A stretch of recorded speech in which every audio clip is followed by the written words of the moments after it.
एक बात की बात है, मैं नौकरी की तलाश में एक शहर से दूसरे शहर घूम रहा था, पर मुझे नौकरी नहीं मिल रही थी। एक दिन मैं एक कंपनी में इंटरव्यू देने के लिए गया। वह पर मुझसे पहले ही एक लड़की पहुंच गई थी। मैं उस लड़की के पास जाकर बैठ गया।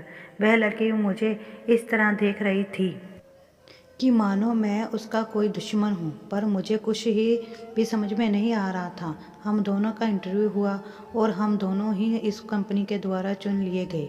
मुझे भी खुशी हो रही थी और उस लड़की को भी।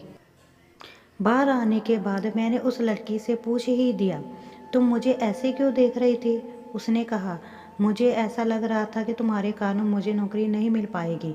मैंने हंस दिया, वह भी हंस पड़ी। अब हम एक दोस्त के जैसे ही हो गए।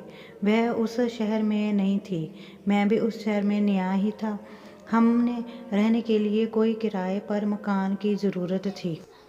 अब हम दोनों मकान खोजने निकल पड़े। हम शाम तक एक मकान मिल गया। वह मकान काफ़ी अच्छा था, पर उसका किराया थोड़ा सा ज़्यादा था। मैं उस मकान के मालिक को किराया कम करने कह ही रहा था, पर उसने एक भी पैसा कम नहीं किया। उस लड़की ने कहा, क्यों ना हम एक ही मकान में रहें, जिस कारण हमें आधा आधा किराया देना होगा। मुझे ये विचार अच्छा लगा। हमने वह मकान ले लिया। हम दोनों ने मकान की सफाई की, कुछ ज़रूरत सामान को ख़रीदा। अब हम दोनों सोचने लगे कि खाना कौन बनाएगा। चूँकि मुझे खाना बनाना नहीं आता था, तो उस लड़की ने कहा, मैं खाना बना दूँगी, पर तुम्हें कपड़े और बर्तन को धोना होगा। मैं तैयार हो गया। अब हम दोनों एक दूसरे को काफ़ी मदद किया करते थे। आधा काम वह करती और आधा काम मैं। हम दोनों बड़े अच्छे से कंपनी का भी काम कर लिया करते थे। अब हमें करीब 2 साल साथ रहते हो गए थे।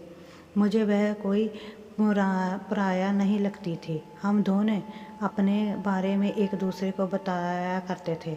हमारी ज़िंदगी काफ़ी मज़ेदार थी। एक दिन मुझे फ़ोन आया कि मेरे पिताजी का दुर्घटना हो गया है। ये खबर उस लड़की को बताई। उस समय मेरे पास कुछ पैसे कम पड़ रहे थे। उस लड़की ने मुझे पैसे दिए और घर जाने को कहा। मैं अगले ही दिन अपने गांव के लिए निकल पड़ा। मैं रास्ते भर उस लड़की के बारे में सोचता रह गया।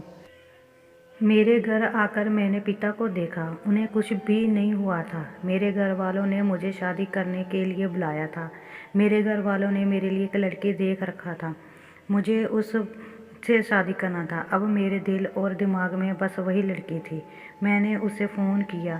फ़ोन उठाते ही वह मेरे पिताजी के बारे में पूछने लगी। मुझे वह कह रही थी कि तुम कोई चिंता ना लेना, मैं तुम्हारे साथ हूँ। तुम्हें पैसों की ज़रूरत हो तो मुझे ज़रूर बता देना। मैं एक शब्द भी नहीं बोल पा रहा था। मैंने अंत में इतना ही कहा, ठीक है, मैं तुम्हें कुछ देर बाद फ़ोन करता हूँ। उसके बाद मैंने अपने फ़ोन को बंद ही कर दिया। उसके बाद आज तक मैंने उस फ़ोन को खोला ही नहीं।